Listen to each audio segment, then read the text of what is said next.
जय हिंद। नमस्कार दोस्तों, मेरा नाम है नीतू और स्वागत है आप सभी का आपके अपने YouTube channel army GK in Hindi and army running पर। तो दोस्तों, आज है हिस्ट्री टॉपिक से आपके क्वेश्चन होंगे हिस्ट्री टॉपिक से। तो इससे पहले मैंने एक और पार्ट दे दिया है, आप प्लेलिस्ट में जाकर देख सकते हैं और सारे ही क्वेश्चन बहुत इम्पोर्टेंट होंगे। तो आज है सेकेंड पार्ट, तो आप इस वीडियो को पूरा देखिए। अगर आपने पहला पार्ट नहीं देखा है तो प्लेलिस्ट बनी है, आप वहां जाकर उस वीडियो को भी देख सकते हैं। तो दोस्तों, शुरू करते हैं आज का वीडियो। आप वीडियो पर बने रहिए, सारे ही क्वेश्चन बहुत इंपॉर्टेंट होंगे जो आपके आर्मी एग्जाम के लिए बहुत इंपॉर्टेंट होंगे। तो शुरू करते हैं आज का वीडियो। तो पहला क्वेश्चन है, सर्वप्रथम भारत कौन आए थे? भारत में कौन आए थे? यहाँ पे होगा भारत में। सर्वप्रथम भारत में कौन आए थे? ऑप्शन है डच, पुर्तगाली, अंग्रेज या फिर मुगल। तो काफी इंपॉर्टेंट क्वेश्चन है, सर्वप्रथम भारत में आए थे। ऑप्शन बी आपका बिल्कुल सही आंसर है, पुर्तगाली। पुर्तगाली जो भारत में सर्वप्रथम आए थे। ऑप्शन बी आपका बिल्कुल सही आंसर है। ऑप्शन बी आपका बिल्कुल सही आंसर है। भारत में आने वाले पुर्तगाली सबसे पहले आए थे। बढ़ते हैं अगले क्वेश्चन की तरफ। अगला क्वेश्चन काफी important question, Lord William Bentinck ने किस प्रथा की समाप्ति की थी? लॉर्ड विलियम बेंटिंक ने किस प्रथा की समाप्ति की थी? तो ऑप्शन है बाल विवाह, जाति प्रथा, सती प्रथा या फिर इनमें से कोई नहीं। तो इसका सही आंसर है सती प्रथा। तो लॉर्ड विलियम बेंटिंक ने किस प्रथा की समाप्ति की थी? तो सती प्रथा आपका बिल्कुल सही आंसर है। तो इसमें सर्वाधिक जो योगदान था वो राजा राम मोहन राय का नाम आता है, राजा राम मोहन राय। इन्हीं की सहायता से विलियम बेंटिंक ने इस प्रथा की समाप्ति की थी। तो राजा राम मोहन राय। और राजा राम मोहन राय को राजा की उपाधि किसने दी थी? तो अकबर द्वितीय। आप उस वाले अकबर की बात नहीं है जो मतलब हुमायूं का पुत्र था, ये है अकबर द्वितीय। अकबर द्वितीय जो कि उत्तरवर्ती मुगल शासकों में इनका नाम आता है। ऑप्शन अकबर द्वितीय का। अगला क्वेश्चन देखिए, अगला क्वेश्चन है, विक्टोरिया मेमोरियल स्थित है। काफी इंपॉर्टेंट क्वेश्चन है। विक्टोरिया मेमोरियल स्थित है दिल्ली में, चेन्नई में, कोलकाता में या फिर मुंबई में? तो विक्टोरिया मेमोरियल स्थित है कोलकाता में। ऑप्शन सी आपका बिल्कुल सही आंसर है। ऑप्शन सी, कोलकाता में विक्टोरिया मेमोरियल स्थित है। तो ऑप्शन सी आपका बिल्कुल सही आंसर है, ऑप्शन सी। अगला क्वेश्चन देखिए, अगला क्वेश्चन है, 1857 की क्रांति के समय भारत के गवर्नर जनरल कौन थे? कौन थे भारत की जब 1857 की क्रांति हुई थी तो उस समय भारत के गवर्नर जनरल कौन थे? तो ऑप्शन है lord Curzon, lord Lytton, lord William Bentinck या फिर लॉर्ड कैनिंग। तो 1857 की जो क्रांति हुई थी उस समय भारत का गवर्नर जनरल है लॉर्ड कैनिंग। तो लॉर्ड कैनिंग आपका बिल्कुल सही आंसर है। ऑप्शन डी आपका बिल्कुल सही आंसर है। इसके अलावा हम बात करेंगे लॉर्ड कर्जन की। तो इसके समय जो है वो बंगाल का विभाजन हुआ था। बंगाल का विभाजन बहुत इम्पोर्टेंट है ये। तो बंगाल का विभाजन किसके समय हुआ था? तो लॉर्ड कर्जन के समय हुआ था। और अभी हमने बेंटिंक के बारे में पढ़ा, तो इसके समय जो है वो सती प्रथा की समाप्ति हुई थी। तो अब बेंटिंक के समय सती प्रथा की समाप्ति, कर्जन के समय बंगाल विभाजन और लॉर्ड कैनिंग जो है वो 1857 की क्रांति के समय भारत के गवर्नर जनरल थे। बढ़ते हैं अगले क्वेश्चन की तरफ। अगला क्वेश्चन है, शिवाजी की राजधानी कहाँ थी? शिवाजी की राजधानी कहाँ थी? ऑप्शन है अजमेर, रायगढ़, अमृतसर या फिर लाहौर। तो शिवाजी की राजधानी थी रायगढ़। ऑप्शन बी आपका बिल्कुल सही आंसर है। ऑप्शन बी आपका बिल्कुल सही आंसर है। शिवाजी की राजधानी कहाँ थी? तो रायगढ़ आपका बिल्कुल सही आंसर है। और शिवाजी ही गुरिल्ला युद्ध नीति के लिए बहुत फेमस है। गुरिल्ला युद्ध नीति जो कि शिवाजी, ये काफ़ी फेमस है गुरिल्ला युद्ध नीति में, तो आप याद रखिए। बढ़ते हैं अगले क्वेश्चन की तरफ। तो अगला क्वेश्चन काफ़ी इम्पोर्टेंट है। भारतीय जागृति का जनक किसे कहते हैं? भारतीय जागृति का जनक किसे कहते हैं? ऑप्शन है राजा राम मोहन राय, दादू दयाल, कबीर या फिर रसखान। तो भारतीय जागृति का जनक कहा जाता है राजा राम मोहन राय। काफ़ी इम्पोर्टेंट क्वेश्चन है। भारतीय जागृति का जनक कहा जाता है राजा राम मोहन राय को। और आप याद रखिए कि इन्हीं के समय जो है, इन्हीं के प्रयासों से सती प्रथा का अंत हुआ था। सती प्रथा। और इन्हीं को राजा की उपाधि किसने दी थी? तो अकबर द्वितीय ने। अकबर द्वितीय ने इनको राजा की उपाधि दी थी। बढ़ते हैं अगले क्वेश्चन की तरफ। तो अगला क्वेश्चन है अकबर का मकबरा कहाँ स्थित है? ऑप्शन है लाहौर, आगरा, सिकंदरा या फिर काबुल। तो इसका सही आंसर है अकबर का मकबरा है आगरा में। ऑप्शन सिकंदरा में। ऑप्शन सी आपका बिल्कुल सही आंसर है। सिकंदरा आपका बिल्कुल सही आंसर है। अकबर का मकबरा स्थित है सिकंदरा में। ऑप्शन सी आपका बिल्कुल सही आंसर है। अगला क्वेश्चन काफ़ी इम्पोर्टेंट क्वेश्चन है। काफ़ी इम्पोर्टेंट क्वेश्चन। किस शताब्दी में इस्लाम धर्म की स्थापना हुई थी? किस शताब्दी में इस्लाम धर्म की स्थापना हुई थी? तो ऑप्शन है 6वीं शताब्दी, 7वीं शताब्दी, 5वीं शताब्दी या फिर इनमें से कोई नहीं।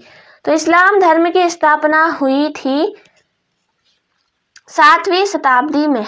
ऑप्शन बी आपका बिल्कुल सही आंसर है। ऑप्शन बी आपका बिल्कुल सही आंसर है। 7वीं शताब्दी में इस्लाम धर्म की स्थापना हुई थी। तो इस्लाम धर्म के संस्थापक कौन थे? इस्लाम धर्म के संस्थापक कौन थे? तो आपका जो आंसर है वो है हजरत मोहम्मद साहब। काफ़ी इम्पोर्टेंट क्वेश्चन है। इस्लाम धर्म के संस्थापक कौन थे? हजरत मोहम्मद साहब। इन्होंने ही इस्लाम धर्म की स्थापना की थी। बढ़ते हैं अगले क्वेश्चन की तरफ।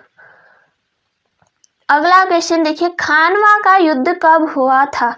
खानवा का युद्ध कब हुआ था? तो ऑप्शन है 1556, 1661, 1540 या फिर 1527 में। तो खानवा का युद्ध कब हुआ था? तो आपका आंसर है ऑप्शन डी 1527 में आपका खानवा का युद्ध हुआ था। 1527 में। 1527 में। तो खानवा का युद्ध हुआ था 1527 में।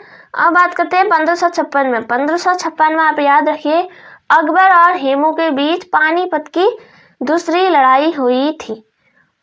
1556 में अकबर और हेमू के बीच पानीपत की दूसरी लड़ाई हुई थी। 1556 में पानीपत की दूसरी लड़ाई। और खानवा का युद्ध हुआ था 1527 में। बढ़ते हैं अगले क्वेश्चन की तरफ। अगला क्वेश्चन है चीनी यात्री हेंगसांग किसके शासनकाल में भारत आया था? चीनी यात्री हेंगसांग किसके शासनकाल में भारत आया था? ऑप्शन है कनिष्क, हर्षवर्धन, समुद्रगुप्त या फिर अकबर। तो चीनी यात्री हेंगसांग हर्षवर्धन के शासनकाल में भारत आया था। ऑप्शन बी आपका बिल्कुल सही आंसर है। ऑप्शन बी जो है आपका बिल्कुल सही आंसर है। हेंगसांग जो कि चीनी यात्री था वो हर्षवर्धन के शासनकाल में भारत आया था। अब बात करते हैं कनिष्क। तो कनिष्क जो है वो कुषाण वंश का जो है वो शक्तिशाली शासक था। सर्वाधिक शक्तिशाली कुषाण वंश का जो शासक था वो था कनिष्क। तो ये भी काफ़ी इम्पोर्टेंट क्वेश्चन है, बहुत बार आपके एग्जाम में पूछा गया है। कुषाण वंश का सर्वाधिक शक्तिशाली शासक कनिष्क, ये आप याद रखिए।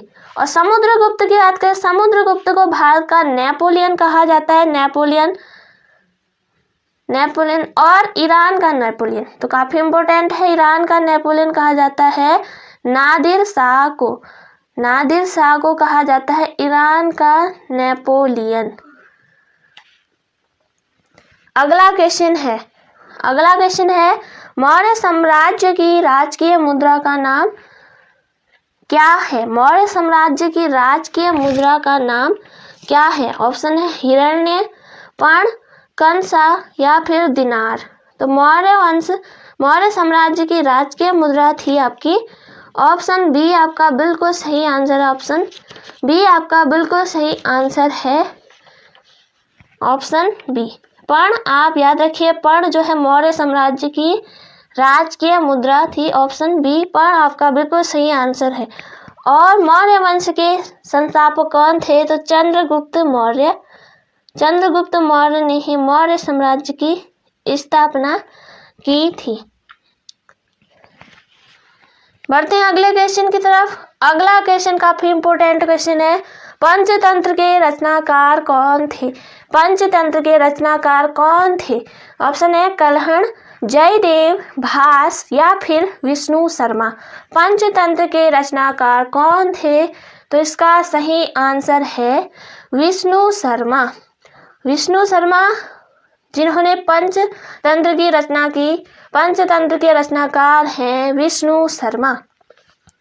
इसके अलावा कल्हण की काफी प्रसिद्ध पुस्तक है जो है राजतरंगिणी, काफी इंपॉर्टेंट इनकी रचना है राजतरंगिणी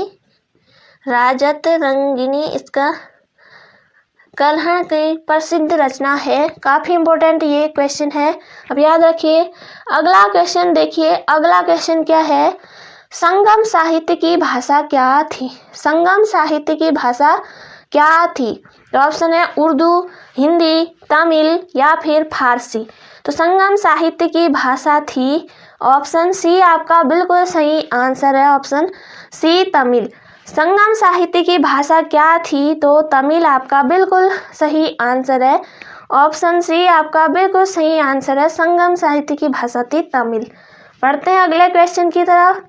अगला क्वेश्चन है बाइबिल किस धर्म की पवित्र पुस्तक है? बाइबिल किस धर्म की पवित्र पुस्तक है? तो ऑप्शन है बौद्ध, जैन या फिर पारसी या ईसाई। काफी इंपॉर्टेंट क्वेश्चन है, बहुत बार आपके एग्जाम में पूछा गया है बाइबिल किस धर्म की पवित्र पुस्तक है।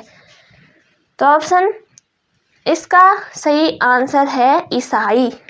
ईसाई आप याद रखिए, ईसाई धर्म की पवित्र पुस्तक है बाइबिल। तो काफी इंपॉर्टेंट क्वेश्चन है, बाइबिल किस धर्म की पवित्र पुस्तक है? तो ईसाई। और ईसाई धर्म के संस्थापक पूछा जाए तो ईसा मसीह है। ईसा मसीह जो है वो ईसाई धर्म के संस्थापक हैं, ईसा मसीह है। और ईसाई धर्म के प्रमुख ग्रंथ जो है ये बाइबिल है, पवित्र पुस्तक या प्रमुख ग्रंथ ईसाई धर्म की। अगला क्वेश्चन है, अगला क्वेश्चन देखिए, अगला क्वेश्चन क्या है?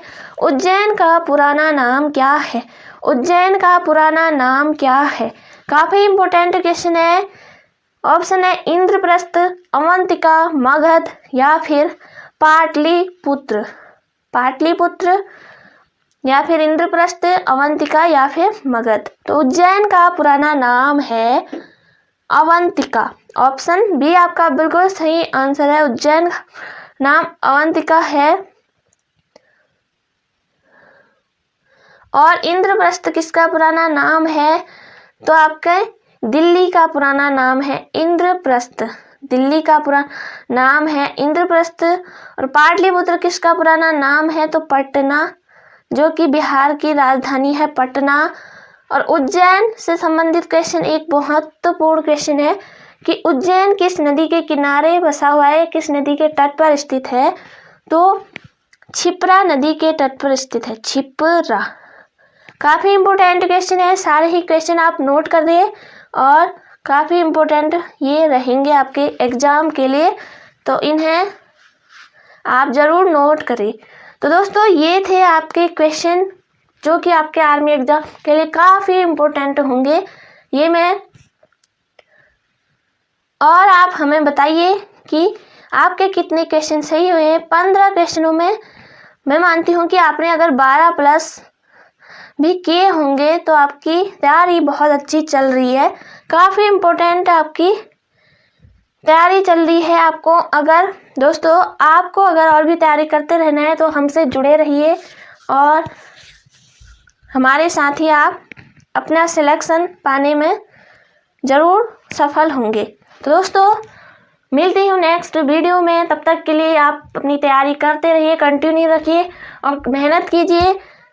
तो मिलती हूँ नेक्स्ट वीडियो में, तब तक के लिए जय हिंद, जय भारत।